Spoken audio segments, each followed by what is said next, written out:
Let's move on here. Let's talk about the Cure Bowl. Okay. Ohio is playing against Jacksonville State. Another interesting conference matchup. You got the CUSA championship champion squaring off against the MAC champion. You got a head coach from both schools heading over, taking jobs at different schools. I think it's a really interesting matchup right here. Ohio is favored by what, 3.5 here? Don't know if it So changed. Yeah, it's we'll pick it at 3. 3.5. There's Yeah, threes out 3. there, which Yeah. will be important for later. But I think 3.5. We'll pick this game at, and I'll take Ohio. They've been playing such good football recently, and so is Jacksonville State. I get it.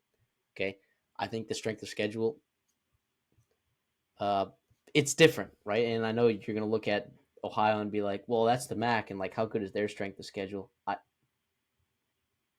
actually, now I'm looking at it. Maybe it is pretty similar. Actually, maybe their strength of schedule might be pretty similar. Now Jack that I'm State looking had at a it, couple tough out of conference games, right? they did, They but they should also perform well in they it. also lost though to a MAC team. And not a great MAC team, by the And way. not a good Eastern MAC Michigan. team. And that was now Chris Creighton. I mean, obviously a dog of a coach, and that was early in the season. And since that, It was also on the road as well, going way up yeah, north. The Gray Field. yeah, a lot of variables there. But I mean, Ohio, even with Tim Alvin leaving, how many players we got opting out or in the transfer portal? None, 0. none. Give me the Bobcats. What are we talking about here? Let's go. Okay, I get it. Jacksonville State can run the ball very effectively. You know who else can run the ball effectively? Just about every team in the MAC. All right, to MAC standards, right? And Ohio has put the clamps on people. They've put the clamps on people in recent weeks, and it hasn't just been, you know, it has just been one game either. They are playing what Parker Navarro is playing unreal, and it was just at this game last year, not the Cure Bowl, but it was the Myrtle Beach They were in Bowl, Myrtle Beach, yeah. yeah, against Georgia Southern. Parker Navarro had his first start, and honestly, he didn't do that much, right? It was Ricky Hunt was the guy that scored like three or four touchdowns for Ohio, who's now a backup running back for Ohio. Parker Navarro, we've seen the growth and the development over this last full year, right? And of course, we've seen the development from Tyler Huff as well. Being probably the best, most dynamic athlete the CUSA has to offer at the quarterback position, and Trey Stewart being really good for them as well. But I I can't help but love Ohio in this spot. I really do. I mean, come on, what are we talking about here? Yeah, I'm with you here. 3.5 is not enough to persuade me against Ohio here. Obviously, Jacksonville State has had a fantastic season, and I will say this too about them.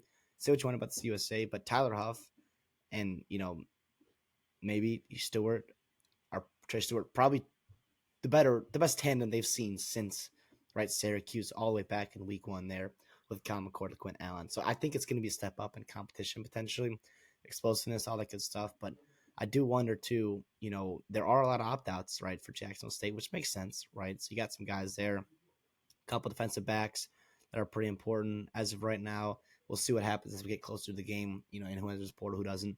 Last year, players that were in the portal did not play for the Gamecocks, but who knows if this is going to be like a JMU situation where, remember last year, all those players were on the portal, but they all came back because the coach wasn't going to be there, and they one last ride there in their bowl game. Very interesting, though, but I don't care.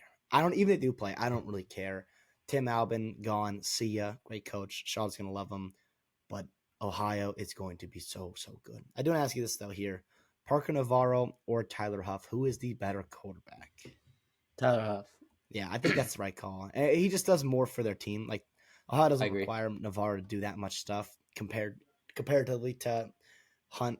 Excuse me, Huff. Huff's a 2,000-yard passer and a 1,000-yard rusher, which is crazy, crazy impressive. One of the better players in the country, one of the most slept-on players in the country for sure. But I mean, yeah, I'm Ohio with you is, here.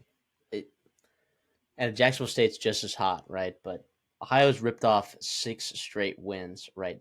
All of which double-digit point wins. Every Three single one. touchdowns, three scores, 3 scores Yeah, they were all. Yeah, actually, if you're looking at Toledo was the closest one. It was a 17-point game on the road. This Bobcat team's good, man. I can't It believe I is. tweeted out. I was over in Athens about a month ago now, I guess, and as we tweeted out a picture, we're like, and I was at their stadium, and I tweeted out a picture, and it was like they were like plus 550 at the time to win the MAC, which was like third or fourth, which was crazy. And they ended up steamrolling everybody, and yeah, they've been You and I so good. both. You with Ohio, me with Arizona State. Yeah, Both. We were on it. We just didn't put actual hard-earned cash on it, which was ridiculous. it's tough to So, do. It's tough to do. but yeah, but But I will be putting hard-earned cash on this game, and y'all will have to stick around and watch your best bet segment to find out what that is. Let's move on then to the last game. Unless CD, you have anything else for that game? no. Let's talk Oh about the wait, gas. real quick. I do Oh, want to okay. say, are you worried about potential? Obviously, it's not going to be crazy hot weather right this time in December in Orlando, but you got an Ohio team right from the Midwest going all the way down to Florida. They went down to Myrtle Beach last year and absolutely steamrolled Georgia Southern. Yeah, Not worried. Not worried. yeah. Same quarterback. Not worried. Okay. It's not too late to make a free $50. That's right. You got to do two things. One, you got to subscribe to the Redshirt Sophomore podcast. That's all you got to do.